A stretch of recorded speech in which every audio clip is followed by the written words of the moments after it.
नमस्कार साथियों, मैं कल्पना स्वागत करती हूँ आप सभी का नेरी स्टडी में। आपने अगर अभी तक इस चैनल को सब्सक्राइब नहीं किया है तो प्लीज़ ज़्यादा से ज़्यादा इसे शेयर करें और इसे सब्सक्राइब करें। यहाँ मैं आपको बहुत ही बेहतर ढंग से विस्तार पूर्वक इतिहास कवर करा रही हूँ और उसके साथ साथ मैं संविधान से संबंधित कुछ महत्वपूर्ण प्रश्न और उसके भी साथ साथ मैं इतिहास से संबंधित भी कुछ महत्वपूर्ण प्रश्न आपको बराबर करा रही हूँ ताकि आपका रिवीजन भी होता रहे। तो वीडियो को लास्ट तक देखिए। आज हम जिस विषय पर चर्चा करने जा रहे हैं वो है शाकंभरी के चौहान। आज हम चौहान वंश के बारे में पढ़ेंगे और ये वंश हमारे लिए महत्वपूर्ण क्यों है, क्योंकि इस वंश में हुए हैं पृथ्वीराज चौहान जैसे महान शासक जिन्होंने गौरी जैसे शासकों को पराजित किया। हालांकि बाद में परिस्थितियां बदली तो वो भी पराजित हुए और मृत्यु को प्राप्त हुए, परंतु एक ऐसे महान शासक के विषय में पढ़ना हमारे लिए बहुत ज़रूरी है। तो आज हम शाकंभरी के चौहानों के विषय में पढ़ेंगे। हम्मीर महाकाव्य और पृथ्वीराज विजय। हम्मीर महाकाव्य और पृथ्वीराज विजय से पता चला कि चौहान मतलब चाहमान या चौहान सूर्य के पुत्र चाहमान के वंशज थे। किसके? सूर्य के पुत्र माने जाते हैं चाहमान, उनके ये वंशज थे। इस वंश को अग्निकुल से उत्पन्न माना जाता है। मैंने आपको पहले भी बताया था, जब मैंने गुर्जर प्रतिहार वंश पढ़ाया था तो वहाँ मैंने बताया था कि अग्निकुल से उत्पन्न वंश कि भारत में जो सीमा जो मतलब उत्तर पश्चिम की जो सीमा थी उसकी रक्षा के लिए कुछ अग्नि से उत्पन्न कुलों का मतलब कुलों को उत्पन्न कराया गया। क्यों कराया गया?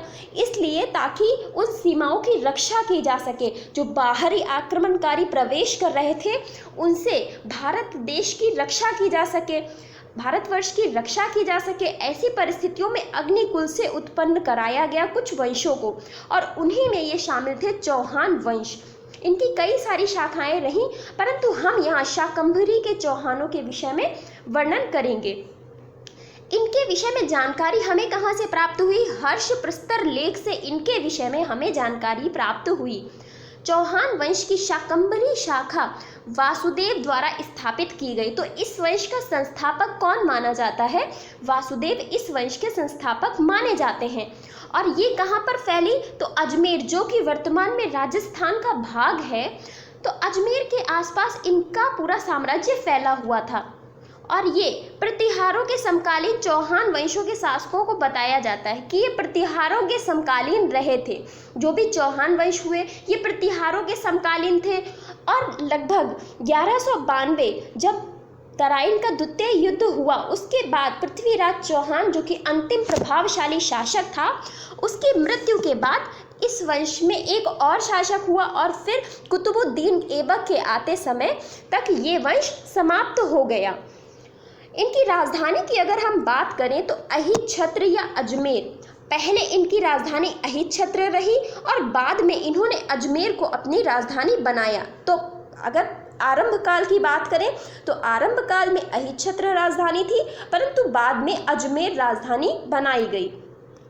इसका जो वासुदेव के बाद जो प्रथम शासक हुआ जिनके विषय में हमें जानकारी मिली वो थे वाकपतिराज प्रथम। वाकपतिराज प्रथम सामंत के रूप में इन्होंने अपना शासन प्रारंभ किया।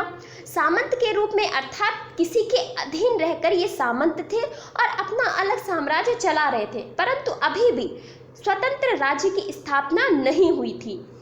वाकपति ने कह रहे हैं कि वाकपति ने स्वतंत्रता की घोषणा कर स्वतंत्र वंश की नींव डाली। तो स्वतंत्र वंश की नींव डाले भाई वासुदेव जो था वो सामंत के रूप में अपना साम्राज्य चला रहा था, शाकंभरी वंश जो चौहान वंश इनका चल रहा था। परंतु ये वाकपति राज ने क्या किया?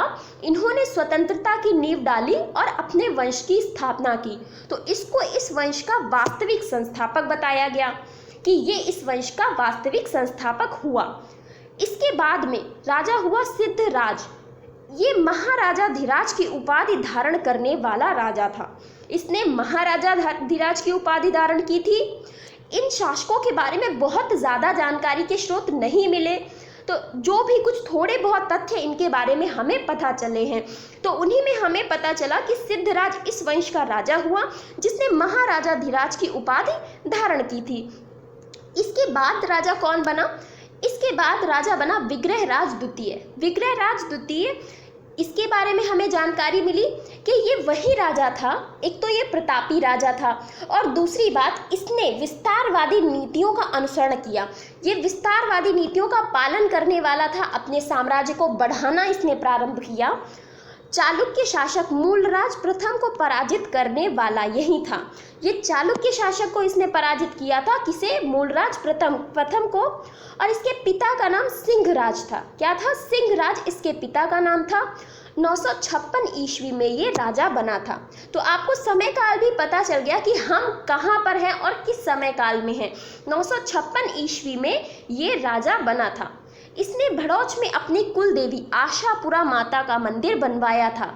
अब यदि एग्जामिनर बहुत ही ज़्यादा गहराई में जाने का प्रयास करेगा तो वो आपसे ये भी पूछ सकता है कि चौहान वंश की कुलदेवी कौन थी। इस प्रकार से भी प्रश्न पूछे जाते हैं, तो ये भी पूछा जा सकता है।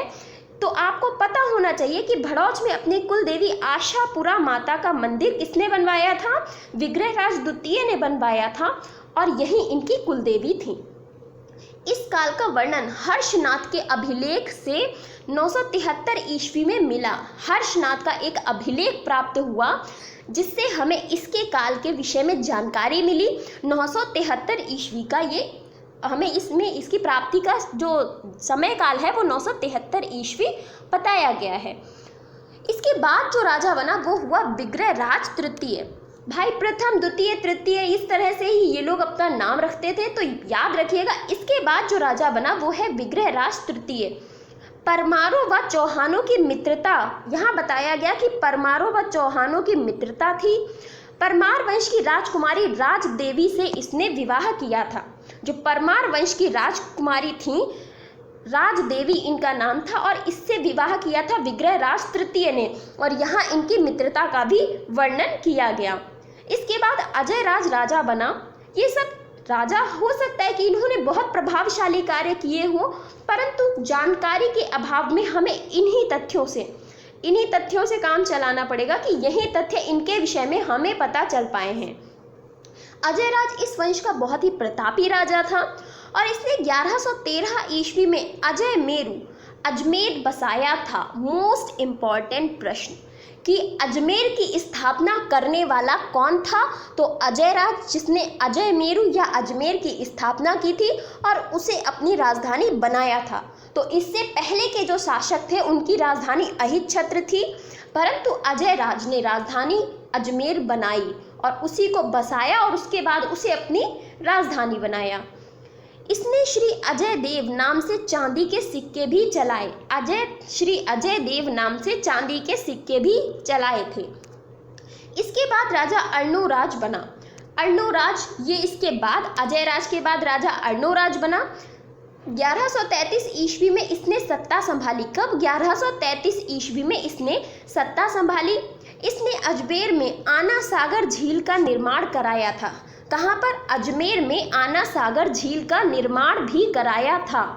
कुमारपाल की बात करें तो कुमारपाल चालुक्य राजा ने युद्ध में इसको हराया था। किसे? अर्णोराज को चालुक्य राजा कुमारपाल ने युद्ध में हराया था। जिस बात की पुष्टि हमें प्रबंध कोश से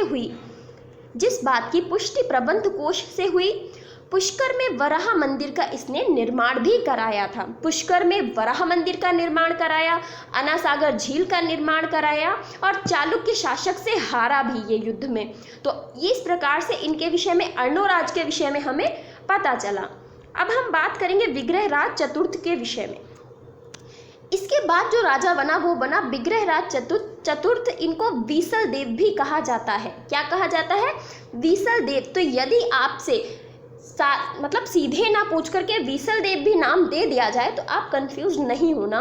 बीसल देव भी इन्हें कहा जाता है और इनके बारे में हमें पता चलता है कि 1153 में अजमेर का ये राजा बना। कब? 1153 में। सीमा का इसने बहुत ही ज़्यादा विस्तार किया। तो इससे क्या सिद्ध होता है कि ये एक प्रतापी राजा था, महान शासक था और विस्तारवादी नीतियों का अनुसरण करता था। विस्तारवादी नीतियों को इसने फॉलो किया था। इसने गजनी के शासक अमीर खुसरो शाह जिन्हें हमीर कहा जाता था, उनको पराजित किया था और दिल्ली के तोमर शासक को हराकर दिल्ली तक अधिकार कर लिया था। अब देखिए, दिल्ली एक शक्ति का केंद्र था, हर कोई दिल्ली पर आधिपत्य करना चाहता था। धीरे धीरे शक्तियों का केंद्र बदलता रहता है। जैसे मौर्य काल में आपने देखा होगा, पाटलिपुत्र शक्ति का केंद्र था, फिर उसके बाद कन्नौज शक्ति का केंद्र बना, परंतु अब क्या परिस्थितियां बदल गईं और अब दिल्ली शक्ति का केंद्र था। आपने देखा होगा कि कुतुबुद्दीन ऐबक भी फिर दिल्ली का, कहते कि दिल्ली का पहला सुल्तान बना, पर हालांकि बात ये थी कि वो दिल्ली कभी बैठने के लिए शासक बनकर नहीं आया, वो लाहौर से ही शासन करता रहा और वहीं मर गया। इल्तुतमिश फिर दिल्ली पर शासन करने के लिए आया था। तो यही है कि दिल्ली शक्ति का केंद्र बन चुका था। तो दिल्ली पर अधिकार किसने किया? विग्रहराज चतुर्थ बीसल देव ने। कहा जाता है कि इसने हिमालय से विंध्याचल तक की सारी भूमि पर अधिकार कर लिया था। इतिहासकार कहते हैं कि हिमालय से विंध्याचल तक की सारी भूमि पर विग्रहराज चतुर्थ बीसल देव का अधिकार था। दिल्ली विजय का वर्णन विजौलिया लेख में भी हुआ है, तो इससे स्पष्ट हो गया कि दिल्ली की विजय तो इसने की थी, क्योंकि विजौलिया लेख में इस बात की पुष्टि की गई है। ये एक प्रतिभाशाली कवि और साहित्यकों का संरक्षक भी था, कि एक तो अच्छा राजा था, ऊपर से प्रतिभाशाली, और फिर कवियों और साहित्यकों का संरक्षक भी। तो एक अच्छा राजा रहा ये। हरिकेल नाटक का रचनाकार विग्रहराज को बताया जाता है। एक हरिकेल नाटक का इसे रचनाकार बताया जाता है, और इस हरिकेल नाटक को जो उत्कीर्ण किया गया है वो 2.5 दिन का झोपड़ा, इसे 2.5 दिन का झोपड़ा भी कहा जाता है। तो ये जो मस्जिद है, इसकी दीवारों पर लगे पत्थरों पर इसे खोदा गया है, इस नाटक को उकेरा गया है, और हाल ही में इसके साक्ष्य भी मिले हैं। तो पता चलता है कि हरिकेल नाटक जिसको विग्रहराज ने बनाया था या रचना की थी, उसको 2.5 दिन का झोपड़ा जो है उसकी दीवारों पर उकेरा गया है। इसके दरबार में सोमदेव जैसे प्रकांड विद्वान थे। इसके दरबार में सोमदेव जैसे प्रकांड विद्वान थे। सोमदेव की रचना है ललित विग्रहराज। तो याद रखना है, ललित विग्रहराज जिसका रचनाकार है सोमदेव, और ये किसके दरबार में था? तो विग्रहराज चतुर्थ बीसल देव के दरबार में था। ये छोटे छोटे प्रश्नों को बहुत अच्छे से याद रखा करिए, और नोट्स नहीं बनाएंगे तो फिर तो इनको याद रखना आपके लिए बहुत मुश्किल हो जाएगा। तो नोट्स ज़रूर बनाइए। इस काल को चौहानों का स्वर्ण युग कहा जाता है। अब ये जो बीसल देव का काल चल रहा है ना, इसे चौहानों का स्वर्ण युग कहा जाता है, क्योंकि कई विस्तारवादी नीतियाँ, दिल्ली पर आधिपत्य, तो इस तरह के कार्य किए, इस वजह से ये ज़्यादा प्रसिद्धि प्राप्त कर सका। अब हम पढ़ेंगे इस वंश के एक ऐसे राजा के बारे में जिसके बारे में पृथ्वीराज चौहान, इनके बारे में हमने बहुत बार पढ़ा है। तराइन का प्रथम युद्ध, द्वितीय युद्ध। आज हम विस्तार पूर्वक पढ़ेंगे कि कौन थे पृथ्वीराज चौहान। पृथ्वीराज चौहान तृतीय, ये इस वंश, अगर हम बात करें तो इनसे पहले पृथ्वीराज प्रथम और पृथ्वीराज द्वितीय हुए, जिनके विषय में ज़्यादा जानकारी नहीं मिली। परंतु पृथ्वीराज तृतीय ये एक बहुत बड़ा राजा था अपने वंश का, और बहुत ही प्रभावशाली था। मुस्लिम इतिहासकार इसे राय पिथौरा कहते हैं। क्या कहते हैं? राय पिथौरा। ये मुस्लिम इतिहासकारों के द्वारा दिया गया नाम है। कन्नौज के जयचंद्र से इसकी मित्रता नहीं थी, मतलब कन्नौज का जयचंद्र जो था वो इसका मित्र नहीं था। कन्नौज अभी भी एक तरह से देखा जाए तो शक्तिशाली राज्य था, परंतु अब दिल्ली सत्ता का केंद्र बन चुकी थी, तो कन्नौज से इसकी मित्रता नहीं थी। जयचंद्र ने क्या किया? जयचंद्र ने अपनी पुत्री संयोगिता का स्वयंवर रखाया। तो स्वयंवर में कई सारे राजा आए हुए थे। तो ऐसी परिस्थिति में क्या हुआ कि पृथ्वीराज चौहान ने सोचा कि मैं अब यहाँ अपनी बदला लूँगा, अपनी शत्रुता दिखाऊंगा। तो वो गया और उसकी पुत्री को लेकर के भगा कर ले आया। तो अब उसकी पुत्री से विवाह किसने किया? वहाँ स्वयंवर चल रहा है, परंतु उसकी पुत्री को लेके कौन भाग गया? पृथ्वीराज चौहान। तो जयचंद्र की पुत्री संयोगिता के स्वयंवर में पृथ्वीराज तृतीय ने बलपूर्वक संयोगिता का अपहरण कर लिया और बाद में उनसे विवाह भी किया था। पृथ्वीराज का जन्म 1166 ईस्वी में सोमेश्वर की रानी कर्पूरी देवी के गर्भ से हुआ था। तो इनकी माता का नाम कर्पूरी देवी था। अनहिल पाटन गुजरात में इसका जन्म हुआ था। अनहिल पाटन गुजरात में इनका जन्म हुआ था पृथ्वीराज चौहान तृतीय का। और ये जब छोटे ही थे, अल्पायु में ही थे, तभी इनके पिता की मृत्यु हो गई। ऐसी परिस्थिति में मात्र 11 वर्ष की आयु में इनको सत्ता संभालनी पड़ी। ये गद्दी पर बैठे मात्र 11 वर्ष की आयु में। परंतु जिसमें कहते ना कि पूत के पांव पालने में ही पता चल जाते हैं, तो जिसमें प्रतिभा होती है वो प्रतिभा धीरे धीरे दूसरों के सामने आने लगती है। और वही इनके साथ हुआ कि धीरे धीरे इनकी प्रतिभाओं ने सबका मन मोह लिया और ये धीरे धीरे सभी के बीच प्रसिद्ध होने लगे। फिर क्या हुआ कि पृथ्वीराज चौहान के अगर हम सैनिक अभियानों के बारे में बात करें तो एक प्रतिभाशाली शासक जिसके कई सारे आसपास के क्षेत्रों को विजित करने के साक्ष्य मिलते हैं, तो देखते हैं सबसे पहले इसने नागार्जुन व भंडानको का दमन किया।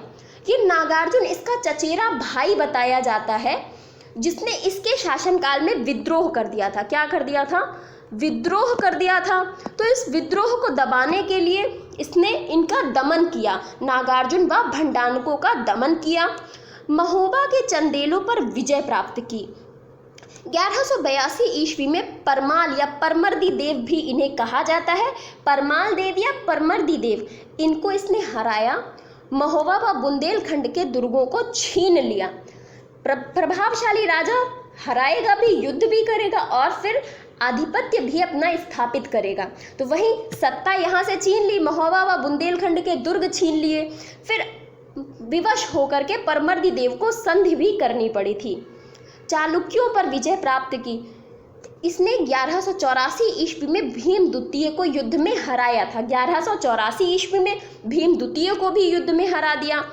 इसके बाद देखते हैं अब आएगा वो महत्वपूर्ण युद्ध जो इतिहासकार में बहुत ही प्रभावशाली युद्ध माना जाता है।